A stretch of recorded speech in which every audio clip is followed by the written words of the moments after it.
पाकिस्तान की राजनीति में इन दिनों एक आधिकारिक विज्ञापन ने भारी हलचल मचा दी है। ये विवादित विज्ञापन कई राष्ट्रीय अखबारों में प्रकाशित हुआ है, जिसके बाद से राजनीतिक गलियारों में बहस तेज हो गई है। प्रेस की स्वतंत्रता, अभिव्यक्ति के अधिकार और नागरिक समाज की भूमिका को लेकर गंभीर सवाल उठने लगे हैं। दरअसल पाकिस्तान सरकार की ओर से जारी ये विज्ञापन आधा पेज का था, जो 1 और 2 अक्टूबर को कई बड़े समाचार पत्रों में प्रकाशित किया गया। इसमें साफ साफ कहा गया कि आज की जंग बंदूक या हथियारों से नहीं बल्कि सूचना और प्रचार से लड़ी जा रही है।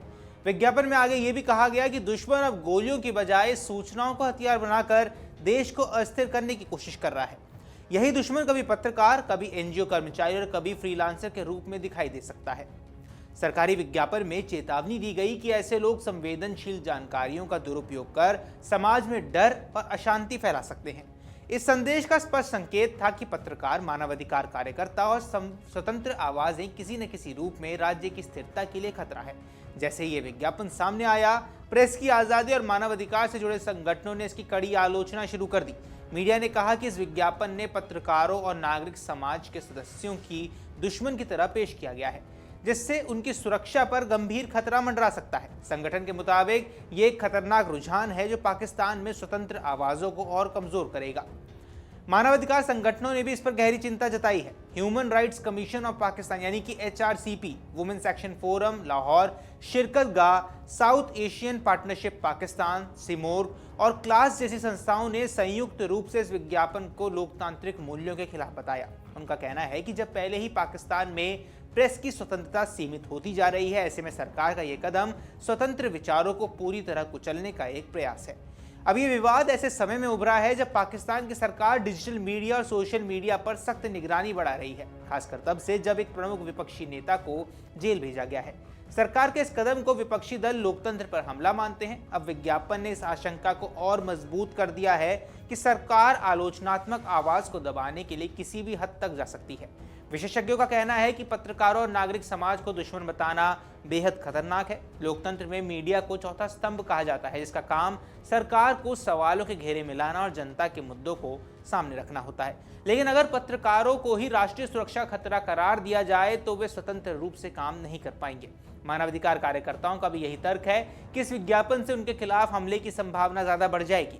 जब सरकार ही उन्हें दुश्मन की श्रेणी में रख देगी तो कट्टरपंथी या चरमपंथी ताकतें उनके खिलाफ हिंसा कर सकती हैं। ये न केवल व्यक्तिगत सुरक्षा बल्कि पूरे नागरिक समाज की आज़ादी के लिए भी एक खतरा है।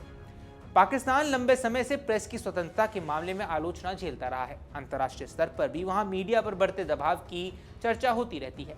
पत्रकारों की गिरफ्तारी, सेंसरशिप और धमकियों के कई मामले पहले भी सामने आ चुके हैं। इस नए विज्ञापन ने पाकिस्तान की छवि को और ज्यादा खराब कर दिया है। अंतर्राष्ट्रीय मानवाधिकार संगठन भी इस पर प्रतिक्रिया दे सकते हैं और पाकिस्तान पर दबाव और ज्यादा बढ़ सकता है। विज्ञापन में यह साफ झलकता है कि सरकार असहमति की आवाजों को राष्ट्र विरोधी करार देने की रणनीति अपना रही है। ये प्रवृत्ति किसी भी लोकतंत्र के लिए खतरनाक होती है, क्योंकि इससे सत्ता की जवाबदेही खत्म हो जाती है। अगर हर आलोचक को दुश्मन कहा जाएगा तो सच बोलने वालों और लोगों की संख्या घटेगी और जनता तक सही जानकारी नहीं पहुंच पाएगी। पाकिस्तान में प्रकाशित इस विवादित विज्ञापन ने प्रेस की स्वतंत्रता और नागरिक समाज की सुरक्षा पर बड़ा सवाल खड़ा कर दिया है। सरकार का यह दावा कि आज की जंग सूचना से लड़ी जा रही है सही हो सकता है, लेकिन पत्रकारों और मानवाधिकार कार्यकर्ताओं को दुश्मन कहना गलत और खतरनाक है। ये लोकतंत्र और अभिव्यक्ति की आज़ादी पर सीधा हमला है।